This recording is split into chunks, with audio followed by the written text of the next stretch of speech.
Officers, IPS officers, ఇట్లా DSP గారు లాగా, పోలీస్ లాగా ఎంతో మంచి పొజిషన్స్కి వచ్చి మన యొక్క మాట నిలబెట్టి వాళ్ళ భవిష్యత్తుని మంచి దారిలో పెట్టుకుంటారని అనుకుందాం. మీ సమస్యలు ఈ రోజు చర్చించేది కాదు, ఈ రోజు అర్థమయ్యేది కాదు.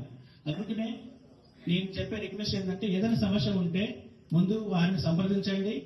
వారి వల్ల కావట్లేదు, వాళ్ళకు కూడా కొన్ని బాధ్యతలు ఉంటాయి, కొన్ని లిమిటేషన్స్ ఉంటాయి. అట్లాంటి లిమిటేషన్స్ ఉన్నప్పుడు మమ్మల్ని కూడా సంప్రదిస్తే మేము మీకోసము మంచిగా రావడానికి ట్రై చేస్తాము. ఎందుకంటే మేము 2-3 స్కూల్స్ తిరిగి కూడా రాసాము, కలెక్టర్ గారికి రాసాము, గవర్నమెంట్కి రాసాము. వాళ్ళు ఉన్న ఫెసిలిటీస్ మంచిగా లేవు, ఇవి లేవు అని చెప్పేసి.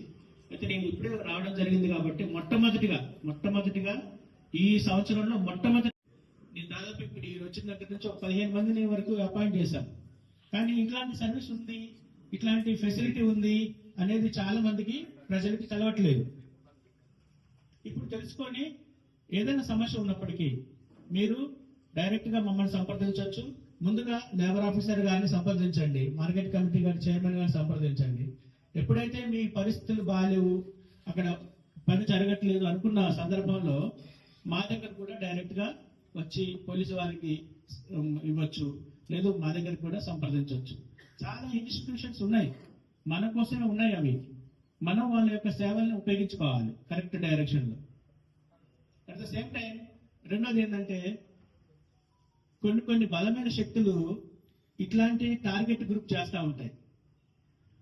ఎందుకంటే వాళ్ళ యొక్క వచ్చిన కష్టాన్ని సాయంత్రానికి తీసుకుందామని చాలా శక్తులు పనిచేస్తూ ఉంటాయి. అందులో మత్తు మందులు అమ్మేవాళ్ళు కానీ, లిక్కర్ అమ్మేవాళ్ళు కానీ,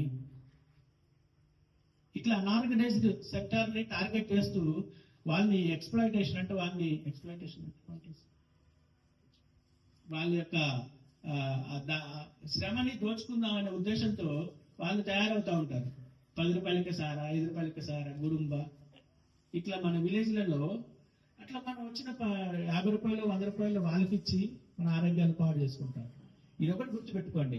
ఆ రోజు మా నాన్న కన్స్ట్రక్షన్ దాంట్లో పనిచేస్తూ, మేషన్ వర్క్ చేస్తూ నన్ను చదివించబట్టే నేను ఈ రోజు ఈ స్టేజ్కి వచ్చాను.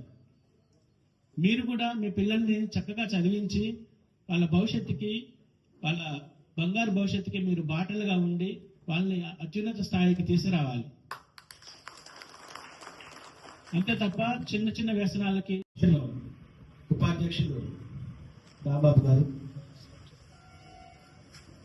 సీనియర్ న్యాయవాదులు మన నర్సయ్య గారు, ప్లస్ వెంకటస్వామి గారు, ఈ సమావేశంలో మాట్లాడాలని వినాలని వచ్చిన మహిళా న్యాయవాదులు, మిగతా సీనియర్ న్యాయవాదులు, పాత్రికేయ మిత్రులు, ఈ సమావేశం నుంచి కొంతైనా నేర్చుకుందామని వచ్చిన నా ప్రియతమ హమాలి సోదరులందరికీ నమస్కారం. ఆటో డ్రైవర్స్, హమాలీలు, ముఠాలు ఇవన్నీ మనకి తెలిసిన పదాలు, చట్టంలో చెప్పిన పదాలు. ఈ రోజున ఇక్కడ న్యాయ విజ్ఞాన సదస్సు అనే కార్యక్రమం మనం చేసుకుంటున్నాం. నాకు మన ప్రెసిడెంట్ గారు మాట్లాడిన తర్వాత గుర్తొచ్చింది, మేమేమో పైనుంచి ఊడిపడ్డా. మా నాన్న ఒక తాపే మేస్త్రి, మేషన్ వర్క్. నేను కూడా మా నాన్నతో పాటుగా మేషన్ వర్క్ వెళ్ళి ఇల్లు కట్టే ఇటుకలు, సిమెంట్ కలిపి ఇల్లు కట్టే భవన కార్మికులలో నేను కూడా ఇప్పుడు చిన్నప్పుడు పనిచేశాను. ఆ రోజు ఇప్పుడు గుర్తొచ్చింది నాకు. దాదాపు నాకు 14-15 సంవత్సరాలు అప్పుడు 10th క్లాస్ ఇంటర్మీడియట్ అప్పుడు మా నాన్నతో పాటుగా వెళ్ళి ఇలా పనిచేసినప్పుడు ఇంత అవేర్నెస్ లేదు, ఈ రోజున్న అవేర్నెస్ లేదు. మేము అక్కడ పనిచేసేటప్పుడు ఏం జరిగిందంటే, మా మామయ్య ఆయన కూడా తాపి మేస్త్రి, భవనాన్ని ఎక్కుతూ పైన కట్టాలి. అప్పుడు ఏంటంటే పెంకుటిల్లు అనేవాళ్ళు, పెంకుటిల్లే కట్టేవాళ్ళం. పెంకుటిల్లు కట్టేటప్పుడు అవి పరదాలు వేసి పైకి వెళ్ళి కట్టాల్సి వచ్చేది. ఆ పరదాల నుంచి జారి కింద పడిపోయాడు,